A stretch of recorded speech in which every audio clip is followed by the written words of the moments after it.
All right, hello everyone. Welcome. Glad you could make it to Vegan Fest today. My name is Molly. I'm one of the organizers for the fest, so we're very happy to see all of you out there.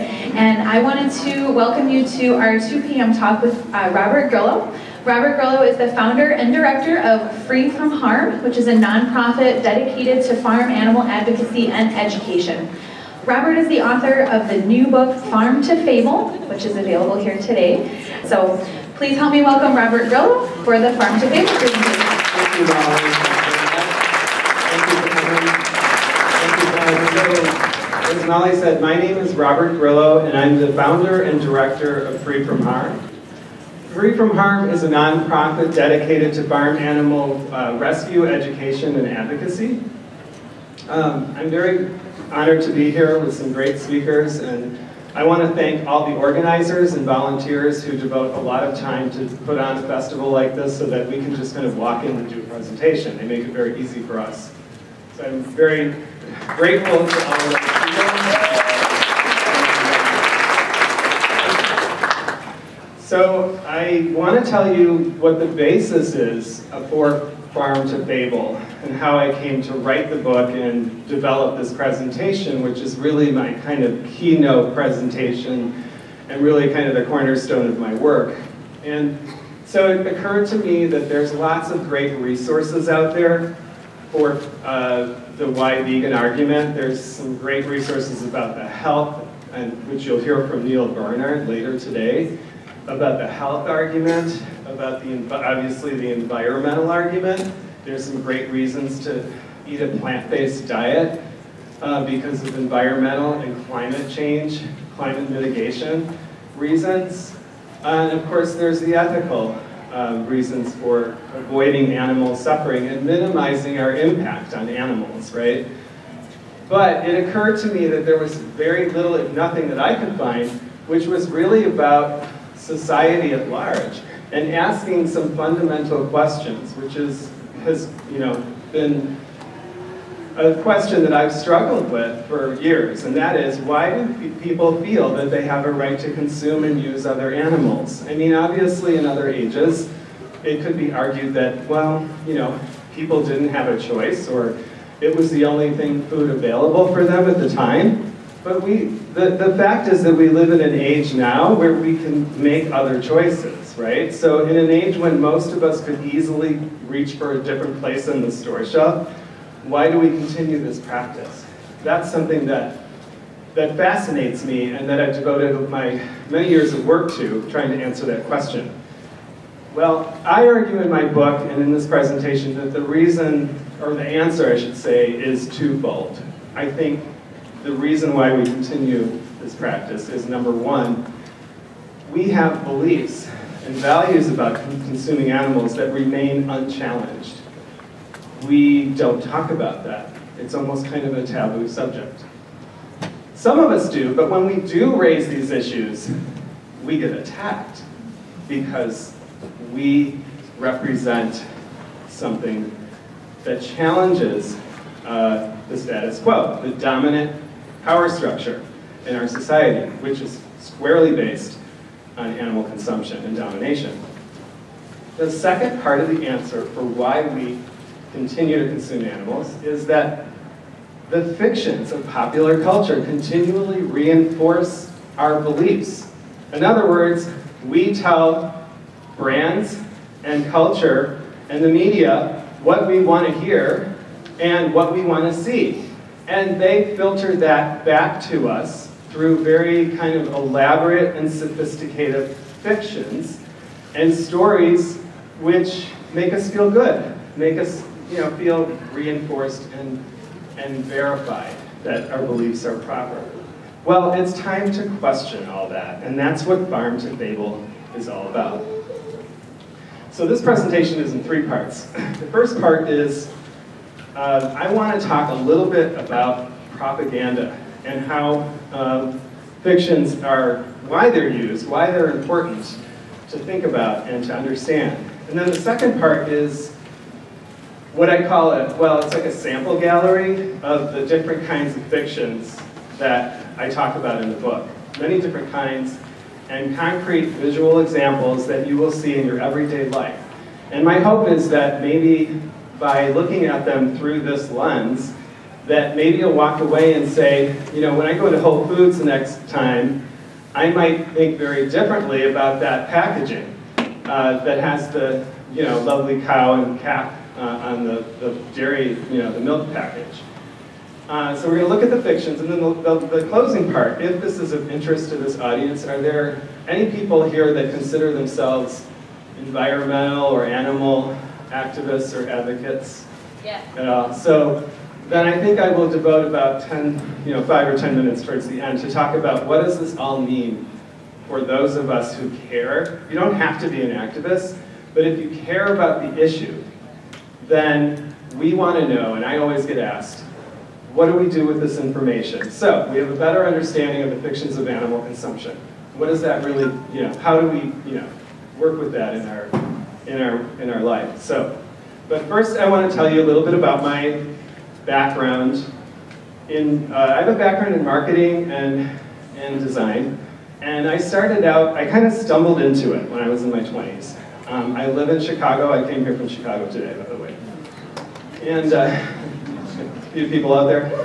So I started freelancing at different ad agencies and design firms. And as some of you might know, that Chicago has this kind of reputation for giant food brands. Like it's the home of McDonald's and the home of Kraft Foods and Visco, you know, all these big brands. And so the advertising is also centered there. And you're looking here at a Happy Meal box, which is a Happy Meal box that I took a photo of, that I worked on. I worked on boxes like this. A package that depicts happy, fun-looking animals on the package of a product that contains the body parts of animals that most likely lived very miserable lives. The irony, the tragic irony, could not be greater in this case. But the thing that strikes me now that didn't then, because I was also under the brainwashing of our culture, so it never really occurred to me that there was this tragic irony. But the other thing that really strikes me now is that this package is marketed to the most vulnerable people in our society, children.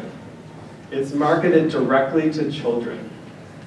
It is intentionally deceiving children to think that what they are eating in this box is anything representative of what's on the package. If there was ever a case of deceptive and false advertising, McDonald's is it. So, in about 2009, I had kind of a turning point in my life, and I decided I was going to adopt these 3 baby chicks who I ended up adopting, named, the white one is Ricardo, who turned out to be a rooster, and the one in the center is Doris.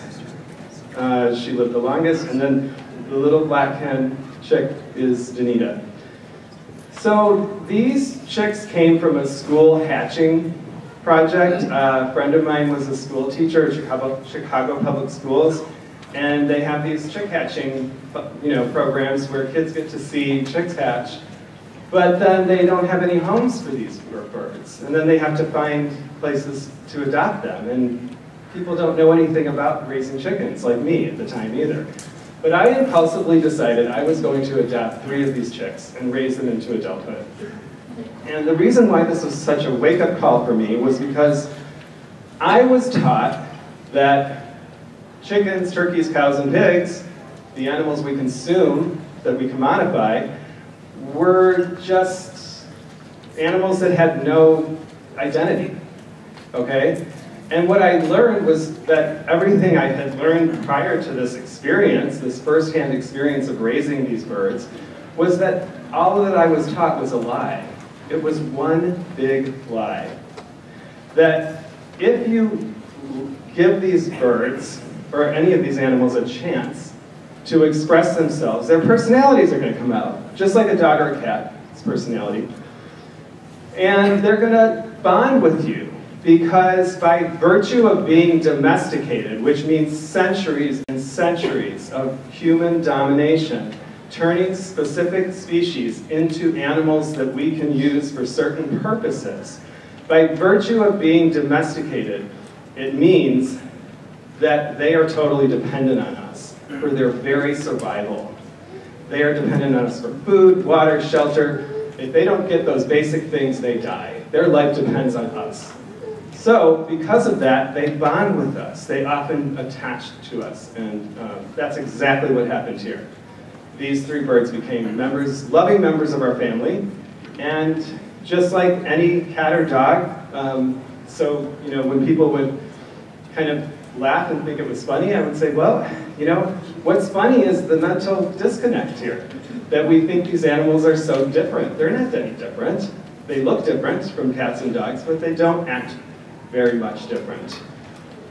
So this led me to, you know, this was a point in my life where I was thinking, okay, how does this happen? How is it that we were taught to not care and to look at these specific animals so differently? And I realized that this happens very early on. This starts in childhood. And there's some really great research by two researchers in England called Stewart and Cole. And they look at how children are socialized into looking at food animals differently, separating food animals from all other animals. And they describe this as a kind of rite of passage into adulthood. In other words, the message we hear as children from the adult world is you don't have to care about those species, the turkeys, chickens, cows, and pigs. You can just not worry about them because they have a purpose, and it's a foregone conclusion. In other words, this is terribly ironic too. We encourage children to think creatively and critically about everything else, about what they want to be when they grow up, about who their friends are, what their interests are. We want to encourage their growth of their mind, right? But on this particular issue, we just completely shut them down. In other words, when we ask, well, how can we, you know, go to the petting zoo and pet lambs and chickens and think what great animals they are, and we're taught to respect them and treat them gently, how is it that we can then go home and consume the body parts of those same animals? And some children rightfully ask this, you know, because they're inquisitive. And the message from the adult world is just don't think about it, don't worry about it. Because they were told that by their parents, and their grandparents said the same thing. So this is just a long chain of basically reinforcing denial in our culture about these particular animals. All right, so most of the decisions we make, the daily food choices we make, affect almost 100%, but let's say a margin of error of 1%. Let's just say 99% of all the animals exploited by humans are farmed animals for food. All of the other animals that are used in zoos, in laboratories, that are hunted on, that are used for human entertainment, in circuses and zoos, for clothing, fashion, and all the other frivolous reasons, they only represent 0.3% of all the animals that are exploited. So clearly, the big elephant in the closet is our daily food choices. They represent about 99% of the animals. So, this is the question. This is the question central to Farm to Fable. How can this cultural conditioning work so well on so many of us and for so long? And I think if we had a one-word answer, the one-word answer would be propaganda. Propaganda being a form of mind control. Of course, not to distinguish it from physical force. It is not physical force, it's the control of the public mind. So let's take a little closer look at that. One example I like to use from popular culture is the movie The Matrix. Are there hopefully several people that know or have seen The Matrix?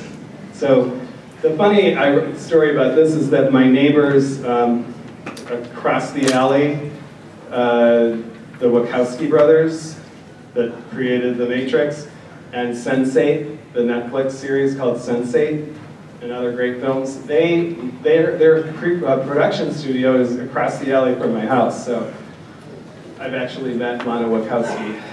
Never got her autograph, but I did meet her and told her how wonderful I thought their work was. But The Matrix is a film about living in and thinking that you're living in a free world.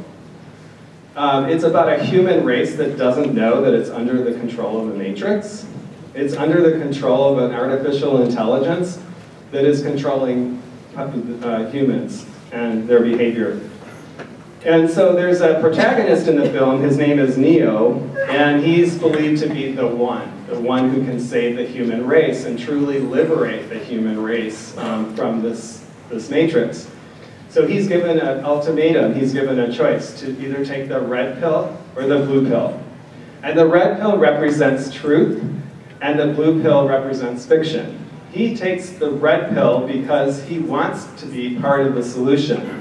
And he knows, and he's warned, that he's going to have to suffer a lot in order to save the human race and grapple with the truth. It's going to be difficult. It's much easier to take the blue pill, which means that you just continue living in a fantasy and you don't really deal with reality. The reason why I choose this film, because it's so central to the theme of our food choices, is because most of society takes the blue pill when it comes to the food choices they make. And the blue pill, it serves two very important functions. First of all, taking the blue pill means we get to see what we want, and hear what we want, and believe what we want. And it can be independent from reality. So the industry shows us pretty pictures and tells us pretty stories about farmers who love their animals and treat them very well. And those are the kind of stories we want to believe that represents reality. And the second important function that taking the blue pill serves is that it advances the agenda of the animal exploitation industries. It presents the animals that they exploit as willing participants, and we want to believe that too. So The Matrix is kind of like one example from popular culture, but when we delve deeper into the subject, which I have come back and found lots of inspiration from a thinker named Antonio Gramsci, who was born in Italy and grew up as a young man under the Mussolini regime, under fascism. And he became one of the leading anti-fascist intellectuals. And Mussolini imprisoned him, and for many years he was in a prison cell. And instead of languishing in a prison cell, he actually wrote thousands of pages of manuscript, which would later become some of the most important work on political strategy and social change. And he is largely quoted and inspires revolutions and changes in different countries today. So his influence is great. But I want to focus on one idea of his that he identified as cultural hegemony. Another way to look at this is cultural tyranny. It's the way the ruling class or the dominant culture tells us what's normal. And through propaganda, manipulates us into saying these are the norms, habits, customs, values, and beliefs that you should have because this is what's normal.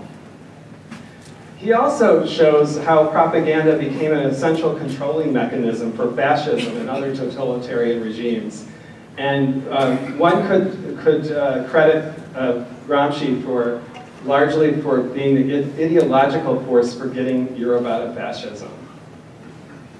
So there's an interesting thing happening around this time in the United States. While Gramsci's in Italy, there's a man named Edward Bernays in the US who wrote a book in 1928 called Propaganda. And it's a little book, very easy to read. It's like, 50 pages. And in this book, he basically argues that a free society needs to be manipulated through mind control. That's basically his argument. Well, what happened is that his little propaganda manifesto book became a book that was celebrated by the Nazis. And Goebbels, who was the minister of propaganda, he praised this book, and this made Bernays very uncomfortable. So he decided to change the name of his work from propaganda to public relations. And basically, that's how public relations and marketing was born. If we look at an example of how propaganda worked in the age of Gramsci, what we would find is something like this. Fascism's Euthanasia, or what they called mercy-killing program, where they would show the press and the public images like the one on the left. This is an image, the one you're looking at with the children, is from a concentration camp in Czechoslovakia where the Nazis cleaned up the camp, dressed the children in clean clothes, and had them singing patriotic German songs to the press. And this was an international press event. This is the side of Nazism that they wanted the world to see. When of course we knew that was a lie, and we knew that what the reality was. Well, I find it very striking that today animal agriculture uses that same kind of propaganda. They show us happy, fun pictures of family farmers affectionately holding a calf. And yet we know the reality, like on my drive here today from Chicago, we passed a truck that had about 8 male dairy calves who were being most assuredly on their way to slaughter. Because of course the males have no purpose in dairy farming. They don't produce milk, right? So they are shot in the head point blank, or they're electrocuted in the rectum. That's how they're killed. So the industry wants us to believe what's on the left and hopes that we'll settle for that. Many of us do, but the reality is quite different. So the comparison I'm making here is about the use of propaganda, not the victims, but the use of propaganda and how it's used to deceive us. In more recent times, Noam Chomsky, in his book Manufacturing Consent, which is really kind of a groundbreaking book about the use of propaganda, and especially in politics. But he says, propaganda is to democracy what a bludgeon is to a totalitarian state. And Chris Hedges, the Pulitzer Prize-winning journalist, in his book Empire of Illusion, says, we live in imaginary virtual worlds created by corporations that profit from our deception. So what is all of this propaganda benefiting, you might ask? We need to understand the value proposition. There are billions of dollars at stake. The meat industry alone, the US meat industry alone, is worth close to $155 billion. Cargill, one of the largest entities, world entities in agriculture, spent close to $2 billion just on marketing and promoting their animal products to a global audience in 2012. And the USDA, who many of us know as, who have weird and conflicting dual roles, such as, on the one hand, they set dietary guidelines for Americans, and on the other hand, they're the marketing wing for agriculture. So they have an interest in marketing animal products, and they just basically gave the industry about $1.5 billion in 2013 just to help market their products. And that's totally separate from all the billions of dollars of subsidies that animal agriculture gets from the USDA and from the government. They want smaller government. Most of them are Republicans, but when it comes to their industry, they want handouts, they want subsidies, they want socialism. Okay, so we're going to get into the samples that I talked about earlier. I want to walk you through some of the samples of fictions that talk about the book. The first one, the big one, is what I call consent. And someone asked me earlier, I can't see him here, but he asked me, oh yeah, there he is over there. He asked me about, he brought up Lord Krishna and the sacred cow, and I said, oh, that's in my presentation. So I use this example because I want to impress upon you that these fictions are ancient. There is nothing new about what we're seeing. But I'm going to show you some modern examples. But I'm starting out with an ancient one. This is a depiction of Lord Krishna milking the sacred cow. Notice how benevolent this scene is. And notice how consensual the cow, the mother cow, is to give her milk. And notice how lazily and contentedly her calves are, reclining on the grass. So let's look at then kind of a modern example of the same kind of consensual theme. When we go to Whole Foods or another grocery store and we see Organic Valley packaging, we see the same theme. But instead of Lord Krishna, we see the family farmers affectionately petting their cow. But it's the same benevolent scene. It's just it's modern day and it's not religious. So what we come to find, though, if we look at the history of this, that consent became a fictional device in stories as soon as we started domesticating animals. And let me qualify that word, because domestication is a euphemism. It sounds like a very pleasant term, that it sounds very consensual itself. But it's not. Domestication is nothing more than hundreds of years of taking animals that were once wild, free agents, and forcing them to live in confinement, forcing them into a life of commodification. There is no way around that. They didn't want to do this. This was something that was forced upon them. So consent became a fiction that would absolve our conscience and perhaps our guilt, and even in ancient times, by saying, animals did this as a sacrifice. They did this willingly. We didn't force this upon them. That's the kind of story that has been told for thousands of years. We also use consensual language, like I just said, sacrifice. When someone makes a sacrifice, it is implied that that person did so as a free agent, as a willing person who had a choice whether to sacrifice or not. But when you're not given a choice and you're forced into something, that is no longer a sacrifice. It requires free will.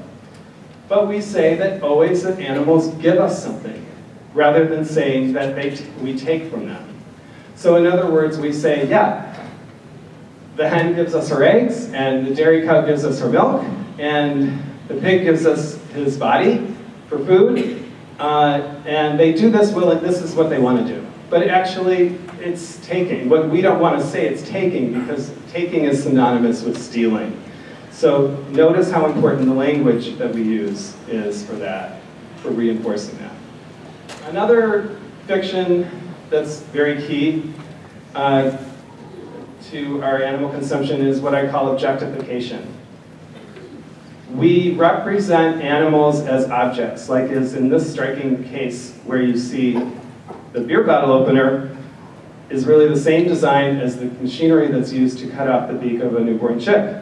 But not only is the design of the instrument very much the same, but look at how they're both handled. The way that person handles the beer bottle and the way they handle the baby bird are strikingly similar. They're both considered objects. Now this is a picture I took in a farmer's market in California. Anybody been to Marin County, like above San Francisco? There's a beautiful area up there by the coast. And there's a town called Point Reyes Station. They have a beautiful farmer's market. And behind all the flowers and the produce was this cage of these baby chicks. And Tom said, come over here, I want you to see something. So I go back there, and there's these little peeping baby chicks, and took some photos of them. You know, they're just incredibly aware, very precocious learners, very intelligent birds. But there was a sign above the cage that said $2 each. And I think that really says something about the value we place a monetary value on the entire lifetime experience of a bird that is the same or less than a tube of toothpaste. So by giving them such a strikingly low value, it's wishful thinking to think that we would treat an animal with any respect, something that we would easily sell for $2 or $3, right? So commodification. We look at animals as commodities. And humane washing is so very important because humane washing is animal agriculture's strategy for intercepting the conversation away from veganism and trying to retain its customers, its caring customers, the ones that care about animals and want to make a difference. Their humane washing efforts are designed to deflect attention away from eating plant-based diet and say, hey, you can still have your ethics and conscience and still eat the products that you want. And a central figure to the humane movement is Temple Grandin. You just can't have a conversation about humane washing without bringing up Temple Grandin. In 2006, HBO put out a documentary. Well, no, it wasn't a documentary, I'm sorry. It's actually a dramatization of Temple Grandin. And, you know, we look at HBO as like progressive, 6 Feet Under, Oz, you know, incredibly groundbreaking TV shows, kind of more progressive. Here we had a documentary that basically fantasized about Temple Grandin being some kind of Mother Teresa for animals. I just found it completely absurd because the reality is, the reason why this is a fiction, is that Temple Grandin is a paid spokesperson for animal agriculture. She teaches at an agriculture university, a major one. She gets paychecks, and she is the spokesperson for the American Meat Institute and the National Turkey Federation and other trade groups. She appears in their videos. She appears at their conferences as the spokesperson for humane handling. She's in all their marketing literature. She writes books, and she disseminates this idea that she's some kind of Mother Teresa to farm animals. Now, I don't want to take anything away from her as being somebody who has done a great service to people with autism and other related neurological issues. She's done a great service for that. But when it comes to animals, there is nothing new that she offers us. She is using the same fictions, the same tired, recycled fictions that have been around for thousands of years. So euphemism, when we use words strategically, and the industry uses words to make us think that something is pleasant when it's really concealing something pretty bad. So I use this example of the forcible impregnation of a dairy cow that the dairy industry has the audacity to call artificial insemination. Now, what does artificial insemination mean to you from a human standpoint? From what I've heard, it's very similar to having a pap smear. There's very little or no discomfort or pain, and it's over. But in the case of artificial insemination of animals, of goats and cows, it's a very invasive and violating procedure that involves shoving an arm up a cow's rectum and shooting a semen gun into her vagina. And it's done repeatedly until it's certain that she's pregnant. So, euphemism, words that conceal violence and suffering. And there's a whole set of natural fictions that we love to use and our culture loves to perpetuate. This is an example from the Got Milk advertising campaign. And it shows, that campaign featured lots of celebrities. It was the longest running and most costly ad campaign in history. And it finally ended a few years ago. We were all like, finally, because it's just so ridiculous. Features all of these celebrities. And this one struck me as really odd and really kind of almost, I want to say obscene, because what it tries to do is equate like breastfeeding with drinking the milk of a cow. So, that they're both equally natural. But, we know this isn't true, because if we look at the biology of a cow, her milk is baby formula. Her milk serves the purpose of feeding her calves for the first year of that calf's life. And then the calf is weaned and moves on to solid food. But the industry, the dairy industry, tells us to continue consuming the baby formula of another species all the way into adulthood, even though the species itself, their offspring are weaned off of this baby formula after a year. Something weird happened to this slide, but anyway. Invisibility, has anyone heard of Melanie Joy? She's a social psychologist that has talked about invisibility, how if we keep animals out of sight, we keep them out of mind. And the industry does a very good job of keeping animals out of sight, because where are all these facilities? They're way out there, in remote locations where most people can't find them. So, the reason why this is a fiction is because we know they're around. There's 32 farm animals for every single person that we see. And we see a lot of people all the time, but unless you're a farmer or you live in a rural area, most of us never see farm animals, even though there's 32 farm animals for every person. They're hidden away in places that we can't find them. And when we do see them, when they are depicted in branding and in culture, they're often just depicted as anonymous, as having no face and no name, no differentiating features, no personalities, nothing, just a silhouette, like in this case of the Ben & Jerry's cow. And innovation, when the last time we did any kind of testing and experimentation on humans was probably the Nazi era. And now we clearly condemn that practice, that humans should not be tested on and should not be treated that way. But when we do things to other species, we spin it as innovation, as something great. Like when we get cows to produce 12 times more milk than their bodies were designed for by nature, just to feed one calf, we call that great progress. Or when we get chickens to produce an obscene amount of eggs when their bodies were only designed to produce about 10 to 15 eggs a year. They now produce up to 250 to 300 eggs a year, and their bodies will be destroyed in a very short time in their life because of that. We call that progress, and the industry spins it to the media as something that we should consider like an advance, a technological advance. I'm kind of running out of time.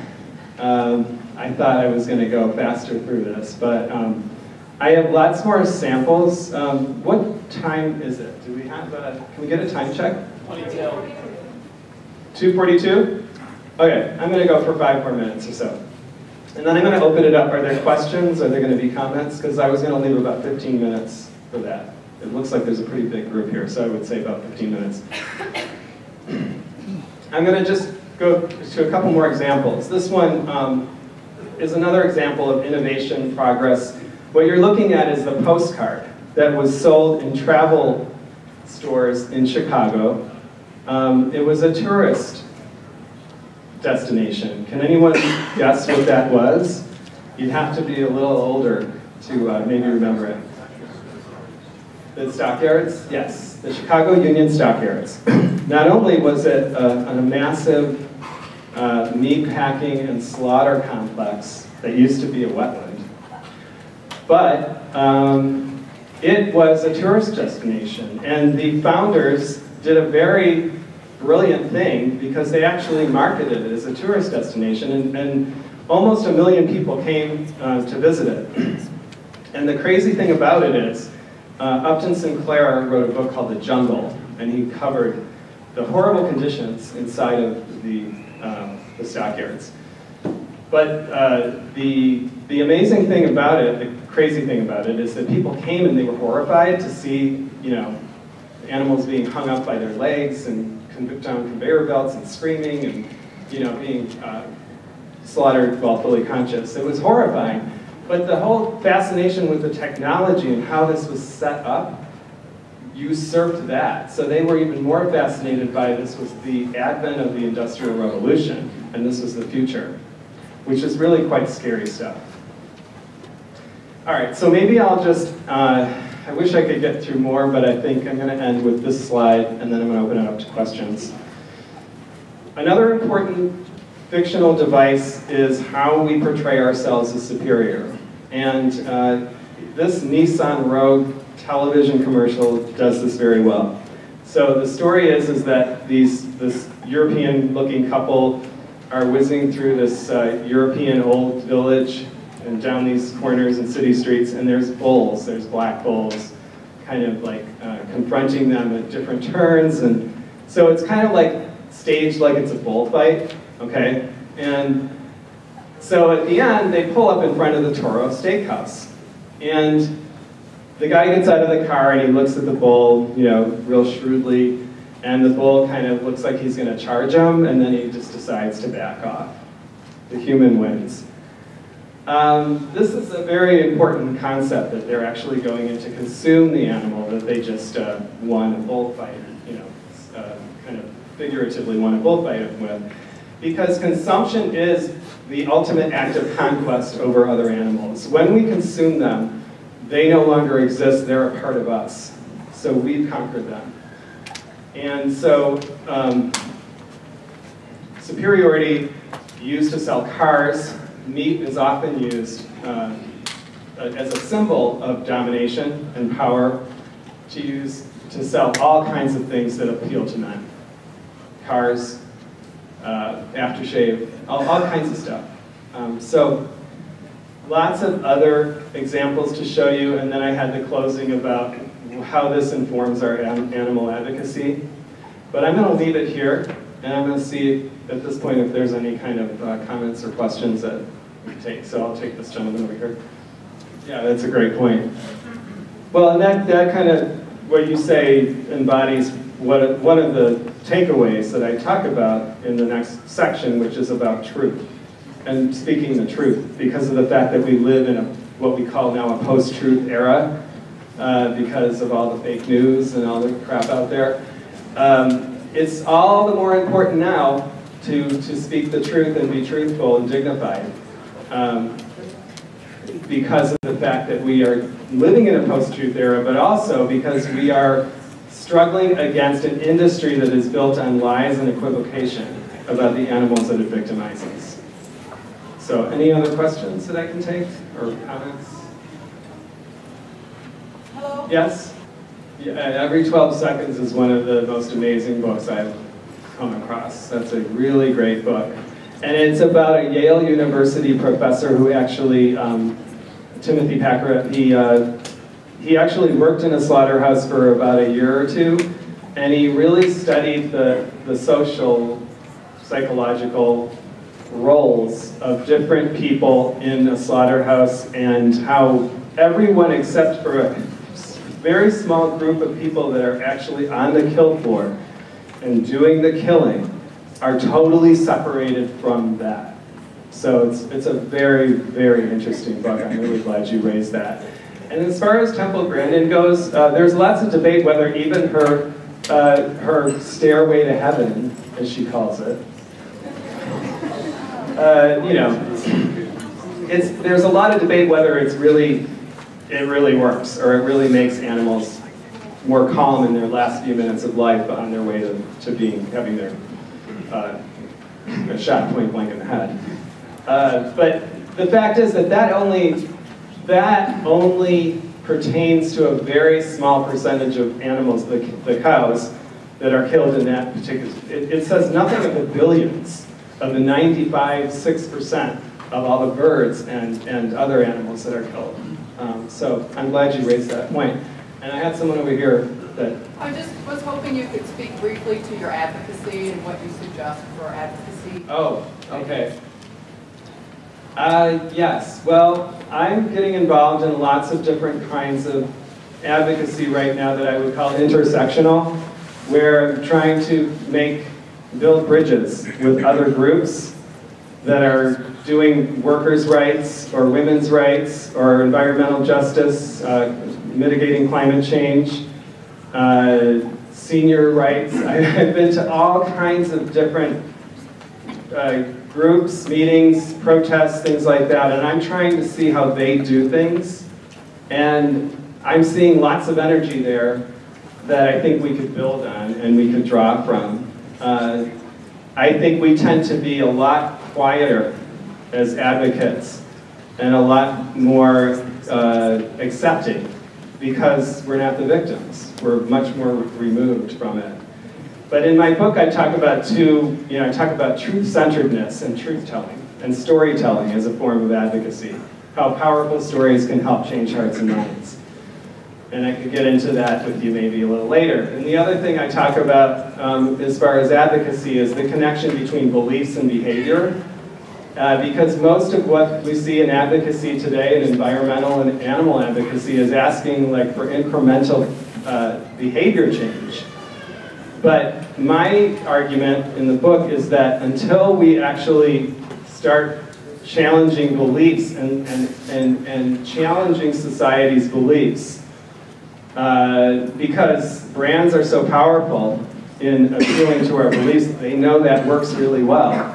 We need to learn that and how we can tap into people's beliefs, have honest, constructive discussions about it, and change society's views away. We can't change behavior until we change the belief system, and that's kind of one of my main points for advocacy. There was, a couple of years ago, there was the Cambridge University came out with I could refer you to it if you haven't seen it, but it's a declaration of animals, of consciousness. I don't even know if they talked about sentience, but obviously it's implied. But over 420 neuroscientists from around the world, some of the leading neuroscientists, basically signed a statement saying that all fish, vertebrates, mammals, and birds share a certain common sentience and consciousness, a conscious awareness. All right, I'm sorry, I think I've got my cue here. So she's so subtle about it. I love it. So, thank you very, very much.